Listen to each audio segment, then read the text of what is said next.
I'm David Wilson, and this is Color Identity. For over a year, I've been traveling across the United States, interviewing the people who love Magic. One of the things I've always loved about the game is how it allows players to express themselves in the way they play the game. Our personalities come out in the cards we choose, the colors we favor, and the strategies we love the most. In this show, I will interview your favorite Magic content creators while we play a game of Magic. I've asked them to play a deck that will show us who they are as a player and reveal who they are as a person. We will talk, play, and find out their true color identity. Welcome to Color Identity. We're here this month with Mason Clark, a pro out of Tennessee. Mason, what are we playing today? Today I'm playing the Amalia Combo deck in Pioneer. We're doing this a little behind the scenes right before the RC, so I was getting ready, and I decided to bring the deck I'm going to try and qualify for the Pro Tour with. Okay, well, I will try to keep up with you with my Gate Crash pre-release deck that I turned into a 60-card deck after, I went 4-0 in that pre-release, so I got a lot of extra cards. I started playing Magic at the Gate Crash pre-release. My girlfriend awesome. at the time worked at a game store, and she was like, do you want to go play this pre-release? I didn't play Magic at the time. Her dad and her taught me the rules, picked a rule, and I 4-0'd. And I remember very clearly at the end, one of my opponents being very mad they didn't blood rush a creature. And they said, why didn't you blood rush? And I go, sorry, I don't know what that means. And now we're here. I remember walking in, I went to Next Gen Games in LA. I hadn't played a competitive Magic event in 10 or 15 years at that point. And, if you remember, they had all the guilds separated. Yeah. So you could pick which one you wanted. And there was like one Orzhov left and like one Simic and like no one had touched Gruul. And I was like, I'll do that one. I love Red. Yeah. I don't think anybody did a single point of damage on me the whole day. Yeah, I remember everyone picked Boros for that event because there's like some Chase Money rare card. Turned out not to be very good. I remember that clearly. I have lots of vague memories from that era where I have like stuff that kind of happened. Yeah. But Boros was a good guild. It was great. Crash. Yeah. So should we roll to see who goes Let's first? do it. Oh, wait. Are we even odds high? What are we doing? You want to go a little high roll? Yeah. Let's do it. Easy 4. Team. That's what I was lagging. Yeah. Oh! Could have gone either way. 9 and 3. Okay. Oh! No. I'll let you combine them. How about that? Sounds good. You want a spinner? Sure. Sounds good. Oh, wait a minute. I was gonna say, I might actually have a spinner. I'm prepared. Oh, yeah. I got my deck needs a D20. We'll get to that when the time comes. I have plenty. I was going to say, I brought my own. It's like normally I use life pad and paper because you got to be able to track for the judge, but I needed D20s for my deck. Oh, this is the Gruul one. Yeah. Oh. This is the one from my nice. pre-release pack. They don't make them like they used to. This is nice. All right. Yeah, the all can be one. That's a pretty good one. All is good too. I'm just saying there's like a little bit of like grit to this one. It's like very Gruulish, which is cool. I guess to be fair, there's very like metallic sleekness to this one. But all right.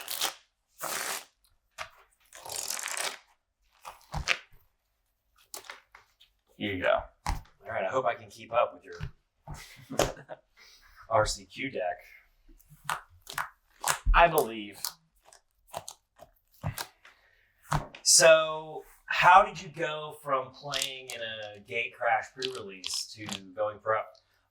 So played Magic like casually competitive with at the time there were PPTQs, which are just RCQs with a different name, and I would play those every now and again. But it would be like I had a bunch of friends who played a bunch of competitive Magic, and I kind of would do like cube-ish type stuff that wasn't quite cube, like Battle Box, and play with them, and they would really compete. So they would travel like on the SCGs and that sort of thing. Then, ironically, around the time most of them stopped playing, I quit playing another card game that I played pretty competitively and switched to Magic. And then just really always had the goal of like, hey, I want to play the Pro Tour and I want to improve. And my main goal above all else in Magic is to continuously improve and be better than the Mason who played before. And I really just want to see how good can I get if I continuously try. So that's my overarching goal. And Magic is the best form of competition that you can't age out of. And I really like playing against someone who's trying their hardest and you're trying your hardest and only one of you can move forward. So it's cool. So how good are you now? I think I'm pretty good. Yeah. I've played pro tours. I coach professionally for a living. That is like how I make money. I think I have a really deep understanding of the game. I worked on like the Modern Horizons 3 set that's coming out this summer. So I think I'm pretty good at Magic. I think I have a pretty, I would say good understanding of like the game on like a fundamental level. Okay. So yeah. Let's see what you got. All right.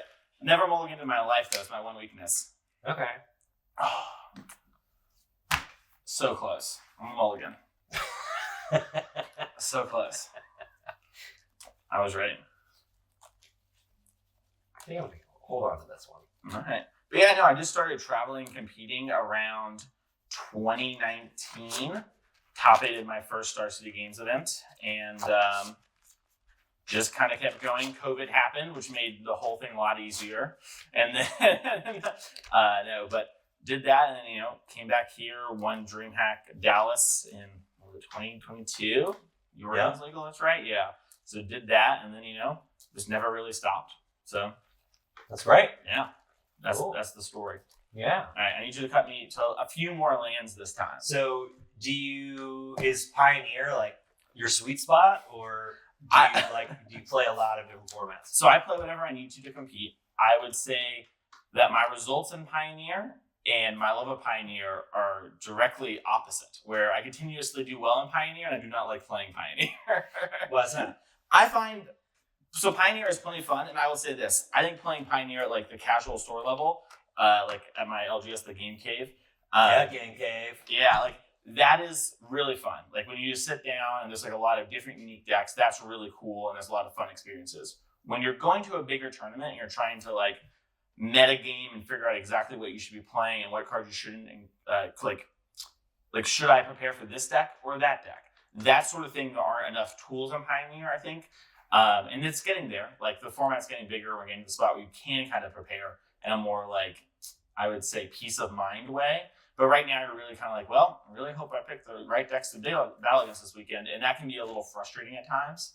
So, while I think Pioneer is like pretty fun, I think this is the best it's ever been right now at the time of this recording. It is just not very engaging on that level. And so, it's fun when you don't have to really try, but when you're like, oh, I'm going to fly to Dallas to play this tournament, it's like, oh no, like I got to play Pioneer. So, yeah, okay. It's cool. I play a lot of FNMs and stuff like that. Like I like going out and like competing in casual Magic and stuff like that.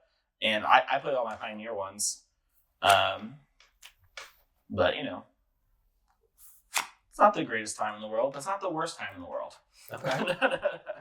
All right, I've kept and I've bottomed a card. Are you ready? I'm ready to go. I got this one at the pre-release we talked about. Oh, nice. Godless Shrine Gift. I love a good Ravnica multi-land. Mm-hmm. Play Rootbound Craig and pass turn. Draw. Ooh, piece of candy. So many possibilities. All right, well, I will play this Razor Verge Thicket, and I will cast Prosperous Innkeeper. Trigger, make a treasure. Okay. Whenever a creature enters the battlefield under my control, I gain a life. What a happy little hobbit. Yes. One of the weird halfling cards is in Pioneer, and then I'll pass the turn.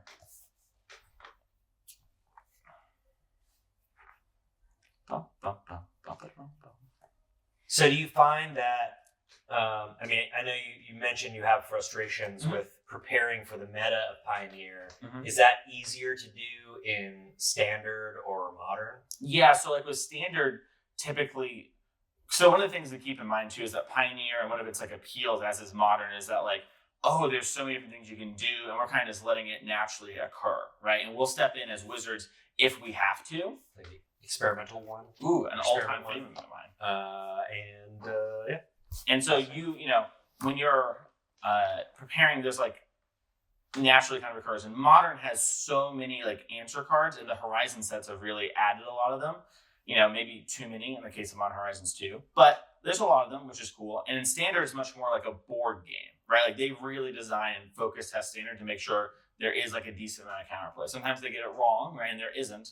But for the most part, you find that there are tools that you can turn to against most stuff. So I think, basically every format but Pioneer right now actually has a good amount of like, oh, there's a problem, I can turn and answer that, even if it's not the most like efficient thing in the eyes of some players. For the context of the format it's in, there is something you can play, which is important. So at least to me. Okay. All right, this card's the card I need. That's it? It was not the card I needed. Oh. How foolish of me. But I will play my namesake, Amalia. So she's a 2/2 and has ward pay 3 life. So if you want to hit her, you have to pay 3. Whenever I gain life, I then explore. So I'm gonna. Sorry. What is that? Whenever I gain life, I explore. So ETB, I gain 1 life. I'll go to 21, and then trigger the explore. I'll look at the top card of my deck. If it's a land, it goes to my hand. If not, I can put it on top or bottom. And you know what? I'm thinking I'm going to put this Gilded Goose in the graveyard, and then I'll play this Blooming Marsh return. And since it was a non-creature card, it gets a +1/+1 counter. Okay. Non-land card, excuse me. Misspoke again. It's the first time playing this deck in paper, by the way. I've only played Magic Online with this deck. So wow, I get to be your test subject, huh? What a treat. Yeah, I think I will hit this with a Searing Spear and take the 3 damage. If you got something to respond. I do, but it could go I'm going to take 3 anyway. Searing Spear exiles too, right? Am I mistaken? No, just deals 3 damage. All right, I am going to, you know what? Not respond. I got bigger and better plans. So you're at 17 now. All right. Yep. And then I will. Wait a minute. Yeah. Just send my experiment at you. 20. Nice. And then I will experiment again. Experiment 2. Experiment 1, number 2. I like it. Is it my turn? Yeah, I passed her. All right. Untap and draw. Interesting. So many possibilities. All right, I'm going to play Scavenging Ooze. Okay. Trigger, gain a life. Yep. Then, 21. I'm going to go white with the treasure, and convoke 2 for return through the ranks. So this is going to return X target creatures with converted mana cost 2 or less from the graveyard to the battlefield. So I convoked 2 for the 2 and the X. So Okay. I'll return these 2 to the battlefield. This will trigger these. So I'm going to make a food token for my goose. Honk. And then I'm going to trigger gaining life from the ETB on the Prosperous Innkeeper. So I'm going to go to 23 no matter what and get 2 explorers on Amalia. So first explore, this will go to my hand. Second explore, Luminarch Veteran. I'll put this one in the graveyard. So this will get a counter since it was a non-land card. And then I will play this Blooming Marsh tapped, and I'll pass the turn. Okay. Well, this isn't the way that this deck really thrives. Well, does your deck have issues with life gain? Do you have a life gain problem? It can run out of gas if I don't get on you quick. Well, And I haven't gotten on you very quickly. So I have faith. let's see.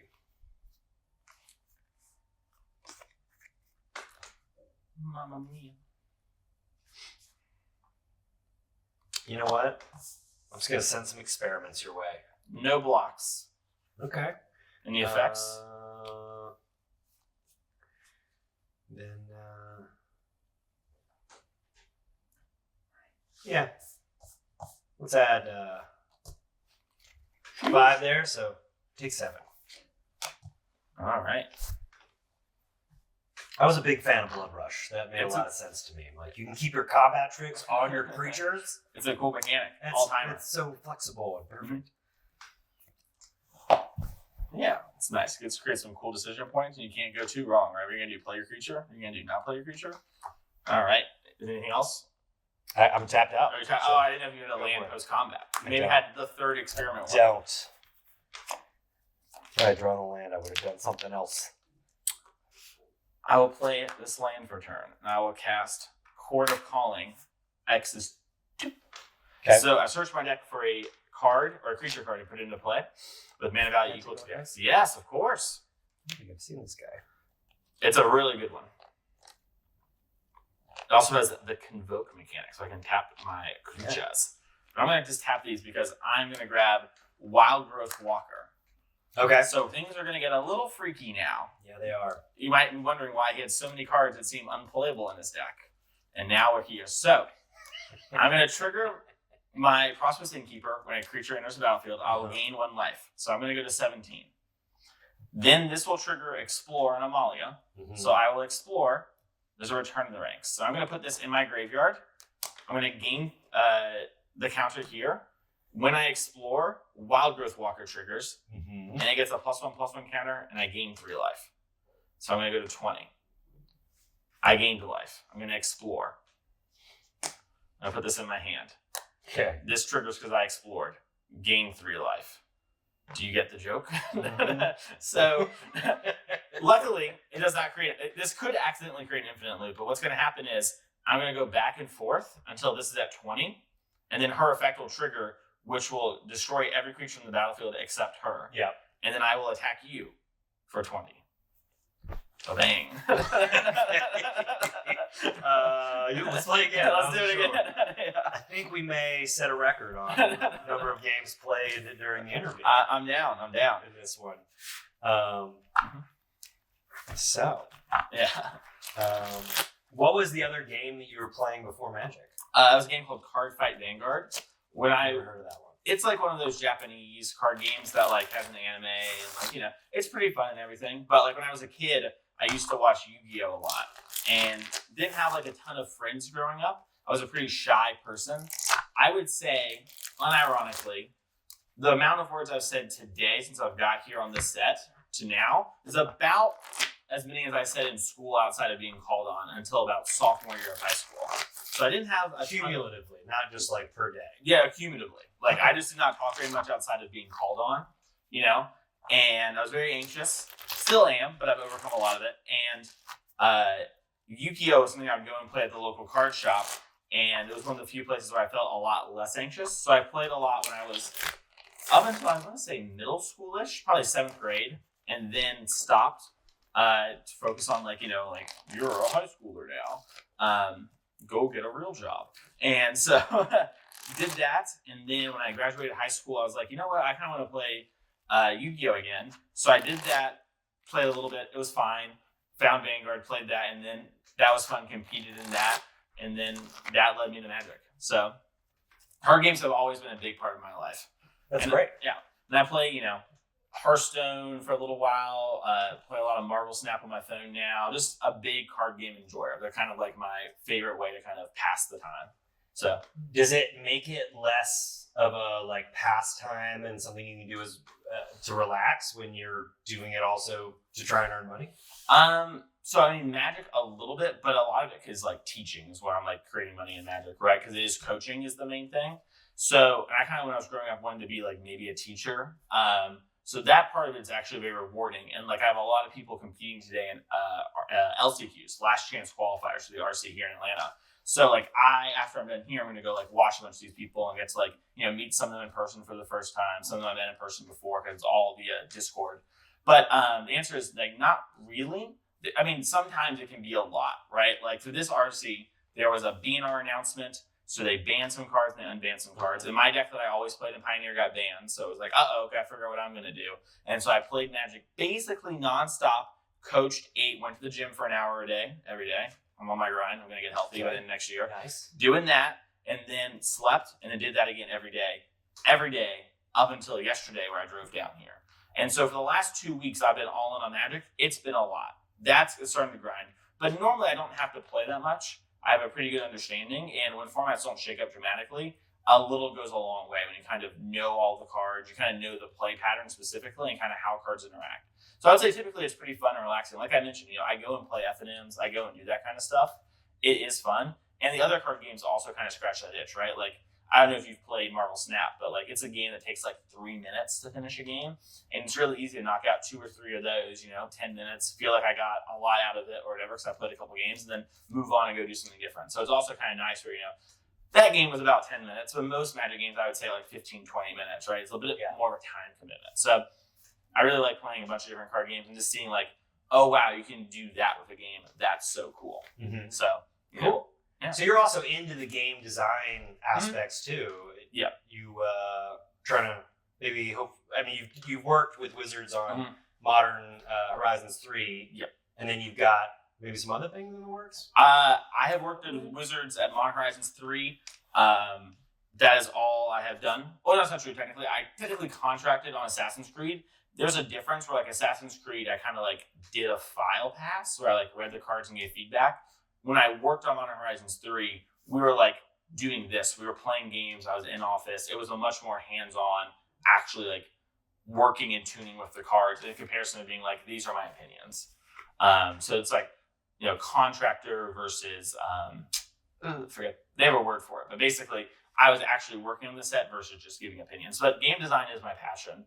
Along with teaching. And so, I'm hopeful to work in the game design field more. I really liked working on Modern Horizons 3. I hope people like it. Let's see. But if it sucks, we can blame you. No.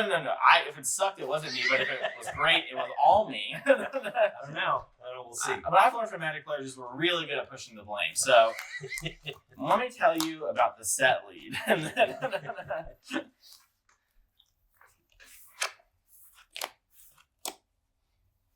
Ooh. How's your hand looking? It's not great, but I don't want to give up a card. I'll keep Snap. Okay. I guess I go first. Yeah, you're first, by all means. You wiped the floor with me last time. Yeah. So I'll tap for 1, bring out an Arbor Elf. All right. And pass turn. Draw. Woo! Blooming Marsh into Gilded Goose. Make a food. You're up. Okay. Do you know the goose? They didn't really come up last game. He came up. He was there. Well, if I sack a food, I can make a meal. Yeah. Just, I'm familiar with it. All right, I just want to make sure. Yeah. The goose is loose. You're up. Okay.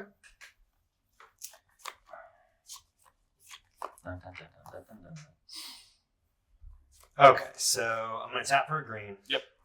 Untap my forest. Mm-hmm. Tap for another green. Bring out a Burning Tree Emissary. Okay. Get my red-green back. Then I will play Gate Creeper Vine, and I will look for a land. Oh, there it is. So easy. Yeah. Fast mana. Fast man's good. Very good. Blockers. Not a weak card. I love that card. Yeah. I saw that card and immediately...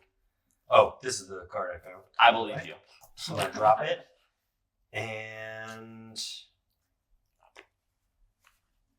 I guess that's enough. I guess I'll pass. Yeah, as soon as I saw this card, I was like, this is perfect for red green. It's everything I ever wanted. I'll play Wild Growth Walker and pass the turn. Okay, well... Nothing to see here. Just a Walker of the Wilds. Of course not. Don't want to get in that loop again. What loop? I don't remember anything. I'm just looking at this great food token. Like, wow, art. Am I right? Art. Play this forest. And tap for 3. Untap this guy. Tap it again. Bring out Rubble Belt Raiders. Oh, yeah. And I'll pass turn. Sure. 20 life, you say? Curious. Uh-oh. I'll play this land. Oh, no. And pass the turn. Oh, good. You don't have any white. I don't have any white mana. I do with the goose, but I don't have any for free. There's a great cost to be paid. And draw. Let's see. I'm gonna play this Grueled Guildgate. And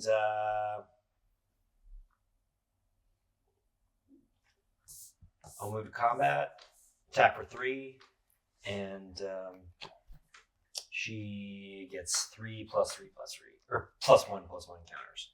Sheesh. Well, before blocks.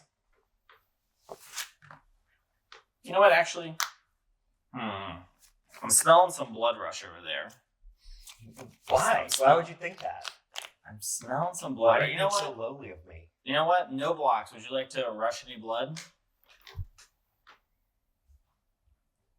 Not yet. All right. Well, I'll take 9 then. Yeah. Down to Let's take 11.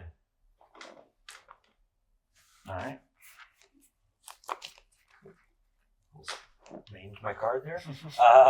And I pass. End of turn. Collected company. Sacrificing the food for our mana. Yeah. Look at the top 6 cards of my deck and put 2 creatures with mana value 3 or less onto the battlefield.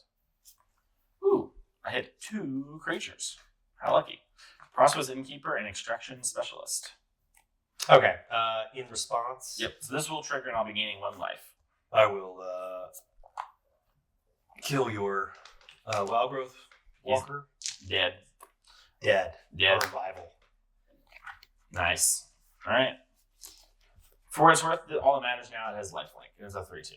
Mhm. Its other effect involves stuff in the yard, but only when it enters. So, all right. Oh, I gained my 1 from the entering. All right, my turn. Mm-hmm. Draw. Bada bing. You have an O2 over there? Yeah, you want to come at him? I'm thinking about it. Come at me, bro. I want to come over Send there. that little halfling over here. A little tussle in the jungle, as it were.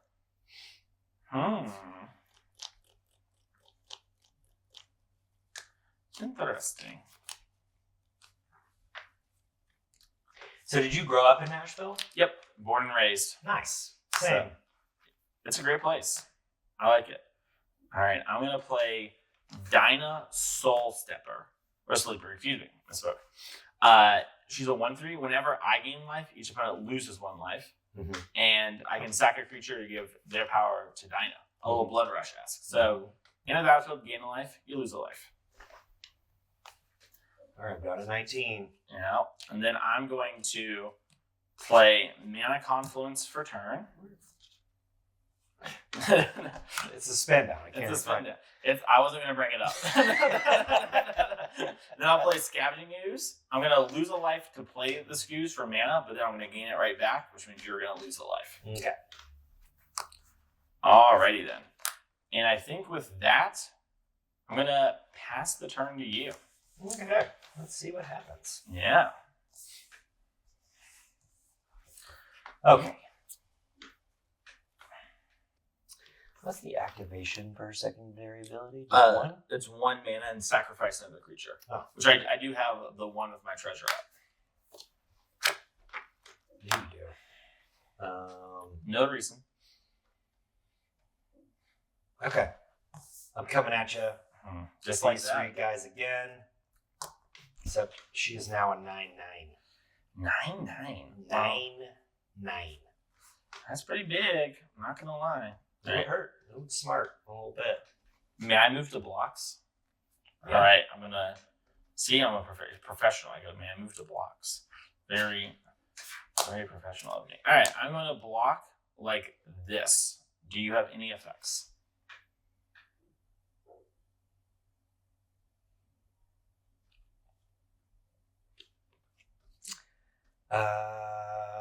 Yeah. Alright. I'll do another Searing Spear. Kill this guy. All right, I will respond. I'm going to cast Chord of Calling, convoking my creatures.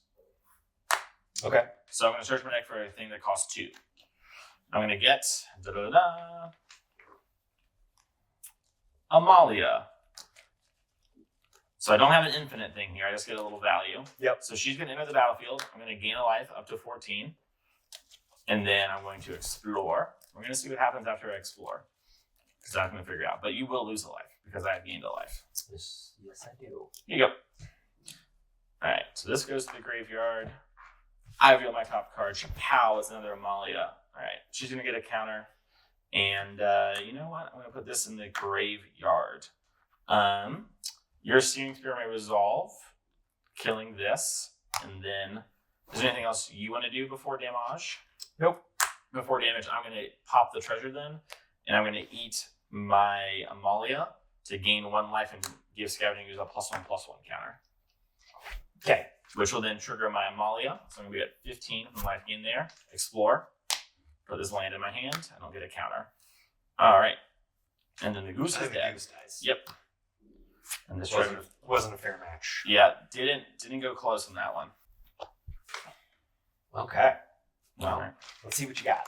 All right. In my upkeep, before I draw, I'm going to activate Scavenging Ooze to exile your Burning Tree Emissary. I'm going to gain a life up to 16. This gets a counter. Trigger my Amalia's Explore. It's a Prosperous Innkeeper. Interesting. You don't need that guy. You're going to lose a life too once I'm done exploring, technically, is how it works. I don't think I need this person. I think you're right. And I think I'm going to eat my Prosperous Innkeeper. I'm going to eat actually Gilded Goose with Scavenging Goose still in my upkeep before I draw. So I'm going to gain a life. I'm going to explore. You're going to lose a life. Oh, this was a counter from the non-creature. All right. Reveal the next card. It's a land. I'll put it in my hand. I'm going to do it again with the Extraction Specialist. So I'm going to gain a life up to 18. You're going to lose a life. This goes to 4. So you're 15. A Selfless Spirit. So this is going to get a counter for being a non-creature. I think I'm going to put it in the graveyard. So I don't play a lot of Pioneer. Yep. Is this part of the meta, or is this a Mason Clark original? So this is a brand new deck to Pioneer. I did not make the deck, but this came out from the Lost Caverns of Ixalan set. That's where Amalia is from. And so with this card, it introduced a whole new thing. Before this, there wasn't anything like this. That was just like gain a bunch of life and kind of like accrue incidental value. But since then, this deck has been doing pretty well. We only had 1 week of results because of the banning, but it's looking pretty good, and I feel pretty confident about playing in the event tomorrow. So, nice. All right, I'm going to finally draw for my turn after Okay. I've done all this on my upkeep. What do I get? Ooh, piece of candy. All right, so you're at 15. I'm at 15. Yeah, so this is not lethal. It's close, though. It's very close. You know what? I'm going to play this Razorverse Thicket, so I finally have some white mana that doesn't cost me so much. And then, you know what? I'm going to pass the turn to you. So I got to ask you a question. One Nashvilleian to Mhm. another. You used to live like right on Music Row. Yes. Yeah. What was it like being the magic dude in the sea of country music people? It's pretty cool. I think like my family's pretty supportive of everything too. They think it's really cool that I've like somehow turned like my passion in games like into actually something that doesn't involve just design as well. Like that sort of thing. They get to understand how design would make you money, right? Like, oh, somebody has to make the board games, right? That makes sense to them. This part of it is the part that was like a little harder. But after kind of showing them and like interacting with a lot of people, it's been really cool to kind of do, and it's great to sort of like be able to turn my hobby into something that like creates money and like sort of make a lot of people's lives more fun via like helping them improve in Magic, which I think is like one of the things that drives me the most. Like the podcast I make is about improving in Magic. I do coaching. I write articles to help people improve in Magic, and I think a thing that like is underappreciated sometimes is helping people do something they enjoy, even if it's not as important as like being a doctor or whatever. Is something that can like give them a lot of value, because like doctors get stressed and they want to, be able to relax. So helping them, with like an hour of working with somebody or something, we're getting to know somebody and helping them improve. It feels really good to me to know that like now when they go and play their hobby, they understand it a bit more, because they spend a bunch of time learning important things like penicillin and other doctors' things, And I spent my time doing this, and so I can help them relax and feel good. So kind of a tangent there, but to answer your question of like being the card player in like Tennessee and like living on Music Row and that sort of thing, it's pretty cool. Like, and like there's a lot of people I've met who do that kind of stuff, who play Magic in like differing degrees. Some travel to tournaments, some kind of do what you do and play a little bit more casually, like play some Commander. Some, just play with their wives or whatnot, So lots of different ways to play Magic, and that's the cool part. Yeah. Yeah. So, you mentioned when you were growing up, you were a quiet kid, didn't have a lot of friends. Does this help open things up for you socially? So I've kind of overcome a lot of that stuff now in my adult age. I think what was happening, to get a little TMI. Did it in the past? A little bit, yeah, like the Yu-Gi-Oh thing, right? Like it really helped me open the door there. I think Magic was, card games in general were a thing that opened the door. Really just realizing that like not everyone's like thinking about you or whatever was the biggest thing. But magic is definitely something where I think there are a lot of people who do use it that way. And I'm really big on trying to make sure those people feel like they have a place where they don't need to talk or whatever. You know, like they can just kind of vibe and like, you know, not going to try and force someone to engage when they don't want to. Because I know what it's like, you know, to be super anxious like that and try and open up the space. I do think magic is a great way to meet people. And, you know, I think one of the hardest things of being an adult is like, how do you make new friends? Right? Like you go to your work, you work all day, right? And then, you know, I'm sure people watching this know.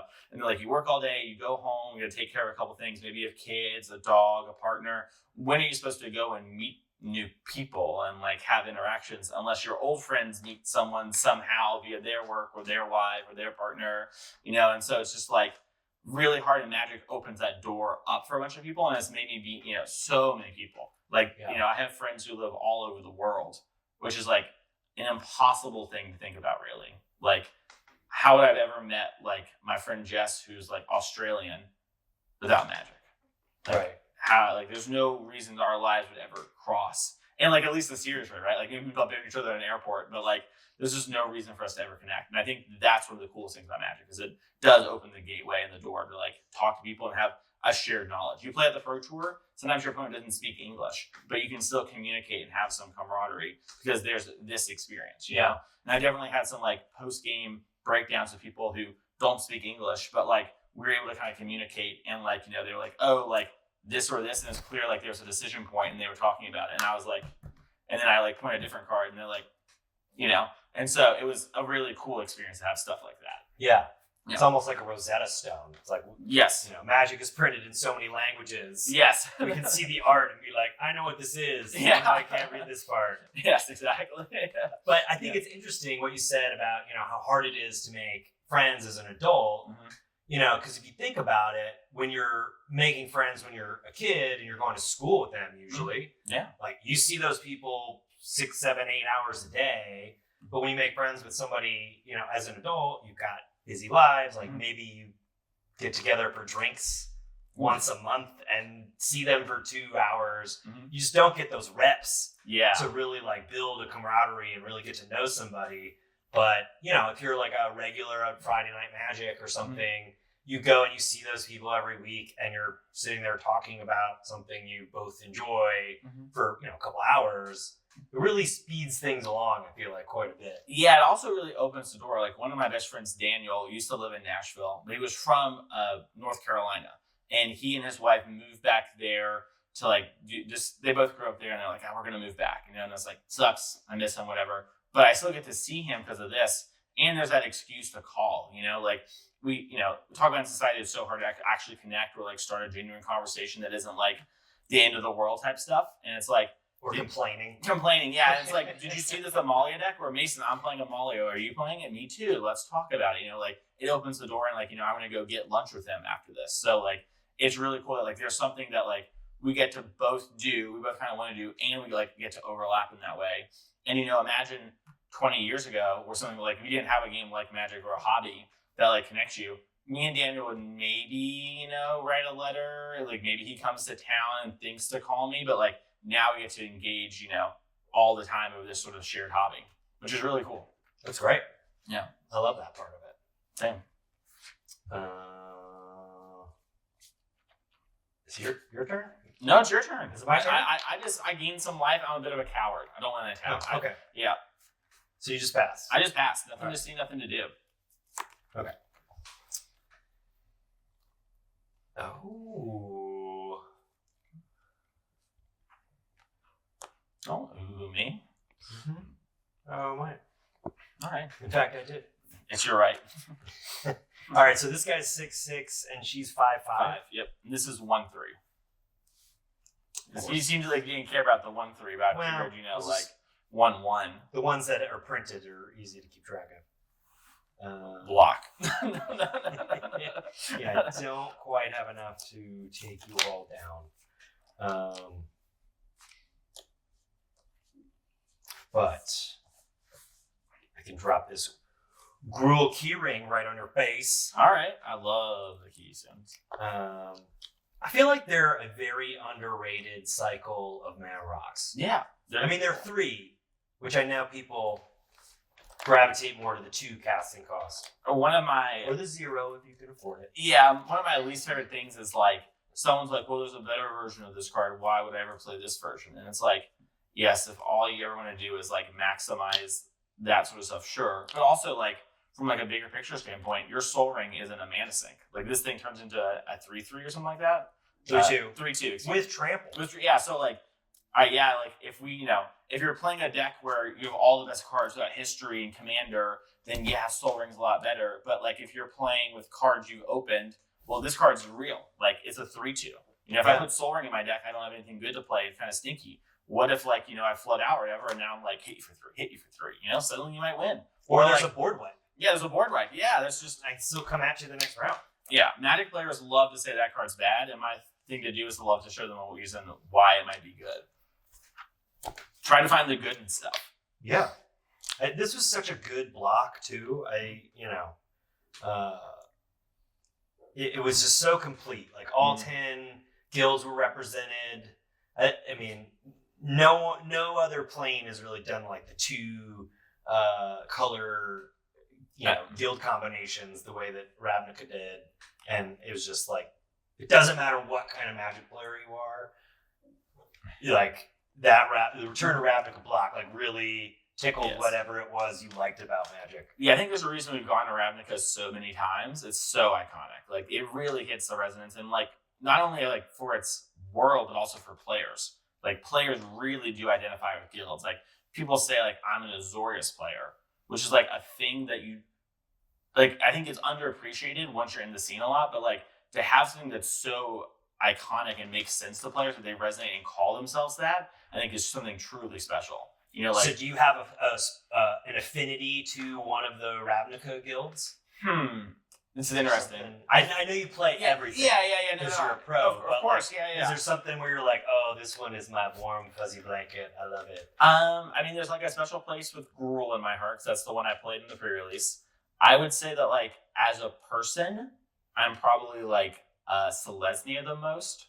So that's probably the one that like Gruul for that and Selesnya for like the ideals overlap a lot. Like I'm a pro and I like doing these things, but I also love the lore and stuff like that. Like I keep fairly up with it, like I listen to a lot of video versions of someone reading the articles or like a summation or telling what's going on, like while I'm, driving or like, at the gym on the treadmill or lifting or something. So yeah, I really like the world and like the whole environment of it all too. Yeah. And so, it was every detail of this set was really beautiful. It's really good. I wasn't playing Paper Magic when the first one came out, but I remember seeing pieces of it on Magic Duels, in the early editions of that. They would be like, and I was like, what is this? Ravnica plays. This looks awesome. Yeah. And, I just think, but I also think like the cool thing about Magic is how people can express themselves within the game. And I don't think any other set has done it as well, or allowed people to do that as well as the Ravnica sets have. Yeah. Ravnica sets are all-timers for sure. So what is it about Selesnya that you like? I think Selesnya is a lot about like the collective and like trying to build up and like work together. And I think that's like a big thing for me. Like, I think a through line maybe if you're listening to all this is like I really like helping and I like improving around me. And I think Selesnya is a lot of that. It's like we as a collective are moving forward and helping and growing and like prospering. And so, while I think it's hard to have any one guild encompass a person, that is the one that I think overlaps the most with kind of like my worldviews and my like thoughts and beliefs and like my guiding light, Yeah, so that goes deeper than just the way you like to play this game. It's yeah.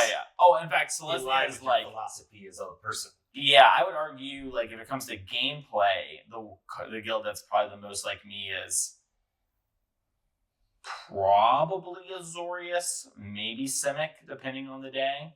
So, totally different. Okay. Yeah. Well, yeah, I passed. Yeah, I was gonna say you implied you passed, but I didn't want to rush you. Ooh, piece of candy.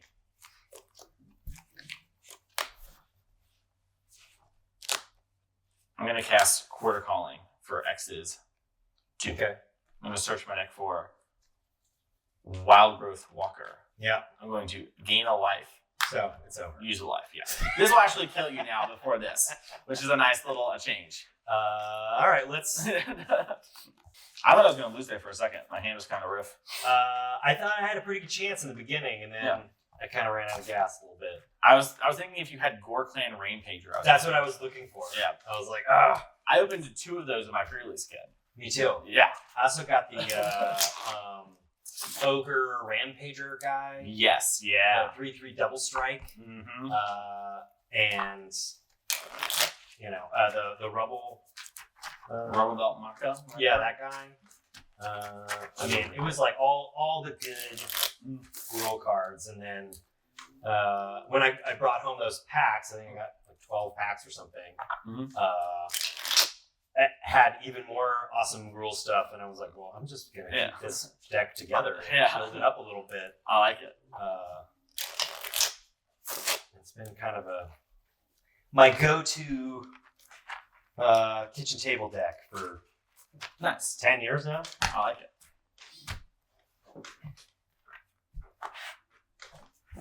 By all means. Okay. No. All right. I only picked up 6 first time. Whoa.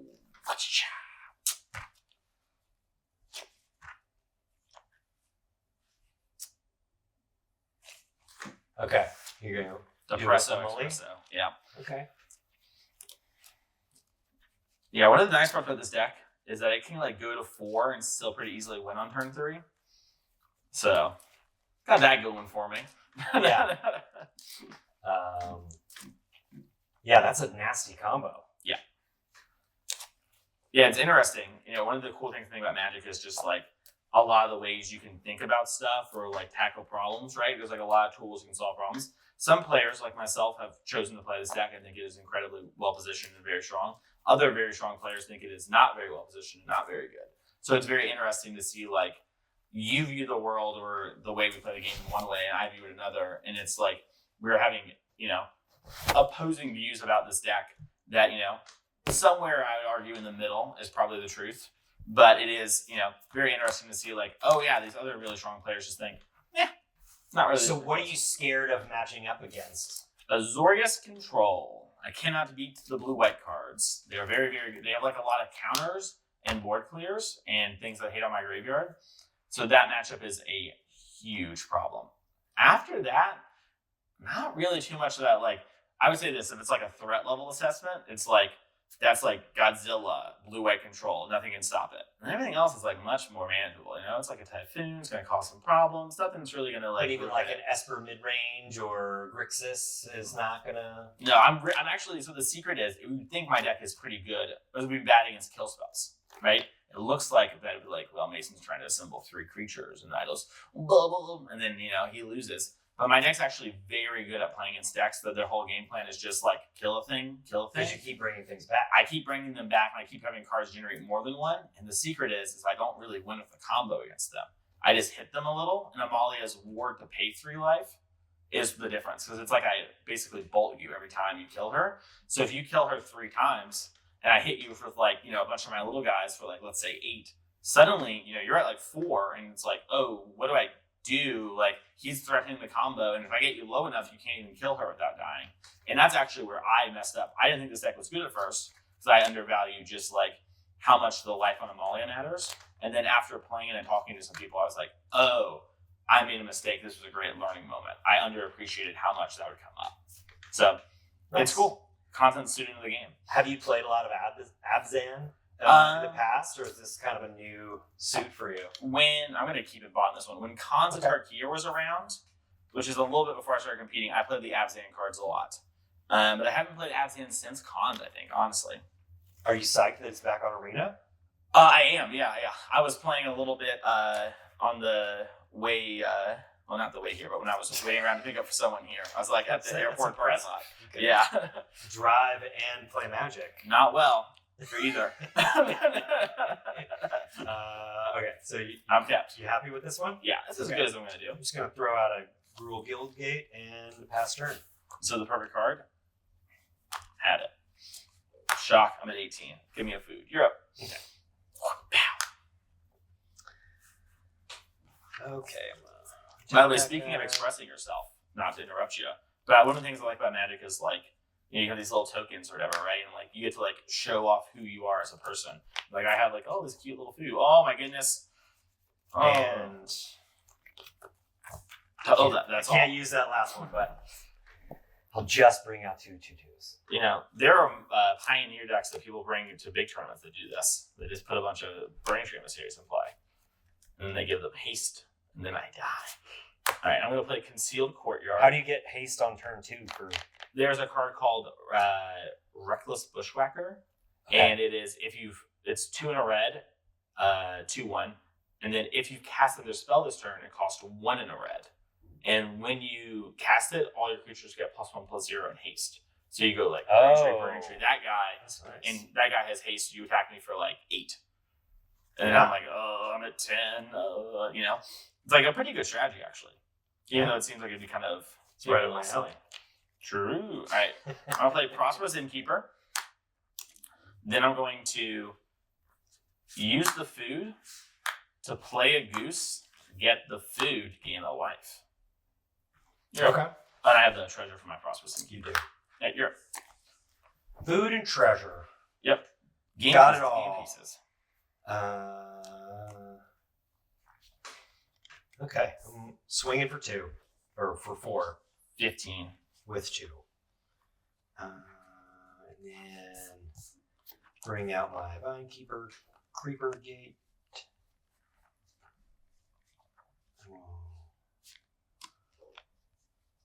Get a mountain. Actually, By all means. I'm not gonna do that. I'm gonna get another Guild Gate. Mm-hmm. Play it tapped. Let me shuffle this up real quick.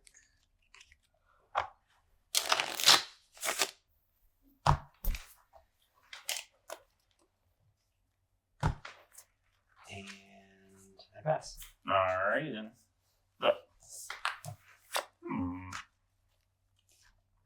So, when you're preparing for a big tournament like this, Yeah. what kinds of things do you do to sharpen yourself up? So typically I have a pretty good understanding of where most of the formats are at. Mm-hmm. For this one, they like banned a couple cards and then unbanned a card, so it was like a huge shakeup. Yeah. And so with that in mind, I immediately just was like, okay, what do I think is the best thing to do just at like level 0? Like, you unban this card, Smuggler's Copter. What can I do with that card? So I played, a deck with Smuggler's Copter that I thought was pretty good. I liked it a little bit. And then I changed and iterated my deck a little. And then I played a different deck that I thought might be also kind of good. And I basically just sample a lot of things. And I look to see sort of what is the strong answers in the format, like the kill spells, right? The wrath effects. What are the best threats you can be playing? So like Smuggler's Copter is one of the best threats. Those are the cards that got unbanned. So like that really informs kind of the format. And then just thinking about sort of like how games are going to play because of those cards. So that is like what a lot of it is. And then it's just kind of playing and thinking.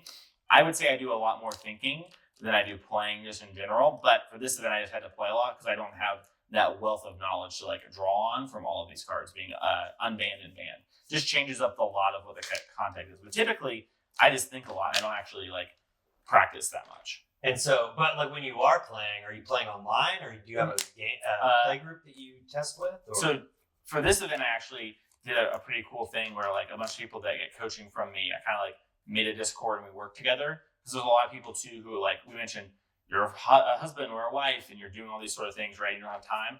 And it's hard to maybe find people that are also on that same sort of schedule. So I made a group where it's like, hey, from like 7 to 9 on these couple of days of the week, it was 2 times a week, we're going to meet up. We have a Discord where we're talking, and then we meet up, talk a little, and play, and then reflect.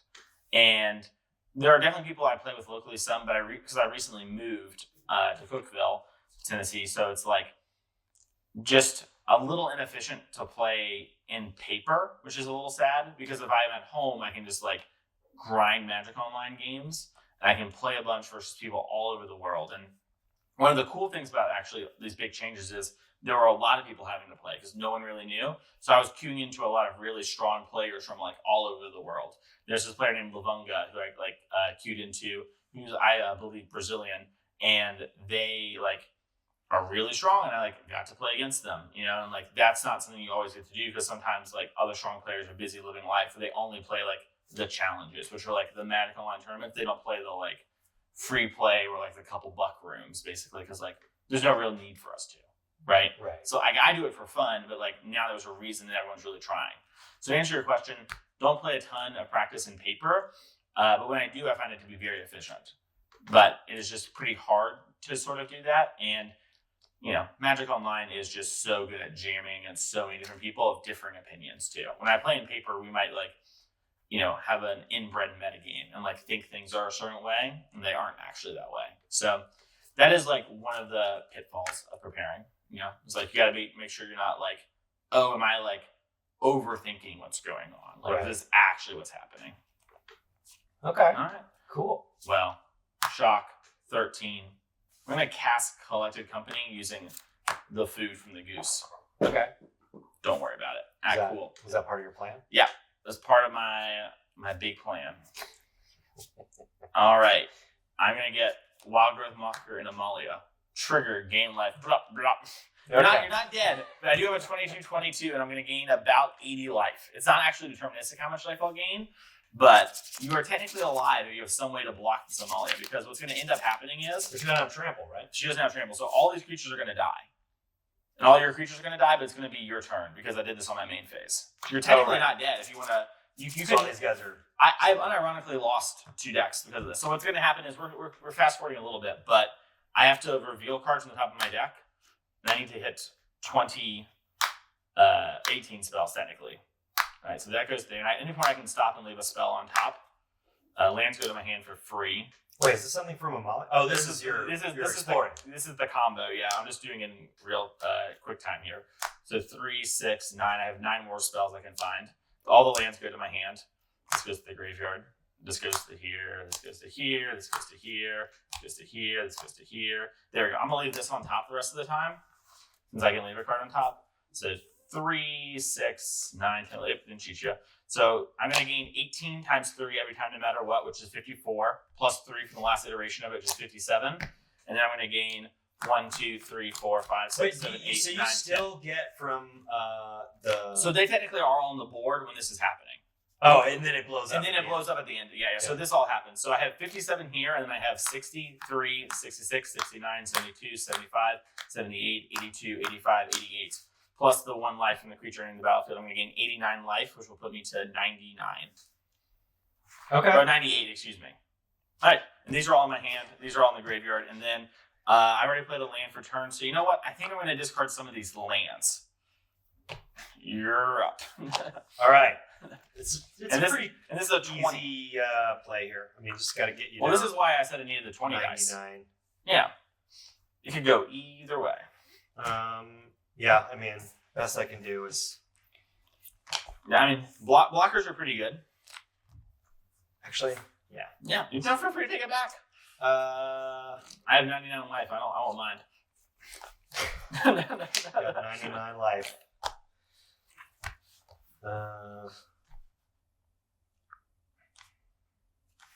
Yeah, and that's all I can do. All right. So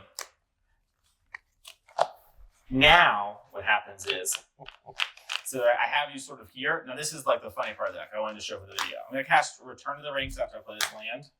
1, 2, 3, 4. So I can return the 2 cards from my graveyard. 2 costs or less. It's going to bring back my Dyna. But what actually happens here is a fun little trick is I've created an infinite loop where I will never stop gaining life because I'm over 20, so she'll never wrath the board again. And now you will drain out. But the funny little thing about this deck is if I didn't have this here and I did this, I would actually stall the game and we would have to play the game over again in a tournament. Because it creates an infinite loop where my deck is all in my graveyard. And the way Explorer works is it still looks, even though I don't have a card on top of my deck, and it literally forces a draw. So, yeah. So you can deck yourself. Yeah, you deck yourself, but also my turn never ends. Because I explore, which gains life, which explores, which gains life, which explores, which gains life. So instead of going through it in tournaments, you just say, pick all your cards up and you have to restart your game. Right. Because you got an unprogressible board. Yeah, we can't progress, nothing can stop. My whole deck's in my graveyard. I have to do that, and then you're here. So it's really funny where if I didn't have this card, I would actually maybe, you can like sometimes accidentally kill yourself in this deck. Also, some cards buff your Amalia. So let's say you had a pump spell in your deck. You could pump her, and she only triggers if she's at exactly 20 power. Oh, so if I give her like a +1/+1 counter, you draw the game and you'll like win. Like if you're a Blood Rush, you could target this instance speed where you had Giant Growth in your deck, which was what I was scared of a bunch of times. I don't know if you stopped. Like you might be thinking, why was he thinking? So I could have done that. I don't know if Blood Rush actually works on opposing creatures. I think it says creatures attacking that you control. But if you had like actual factual Giant Growth, I would have lost. Attacking, yeah. Yeah, so we would have drawn, and like in a tournament, we would have to play that game over again. Well, which is why I wanted to bring it up there, because your deck has pump swept me spells. 3-0. Well, thanks for coming. That was awesome. It was great to have. It's very informative about, pro level play. Yes, anytime. Awesome. Love to be talking. Cool. Thank you for having me. Yeah. Thanks for coming.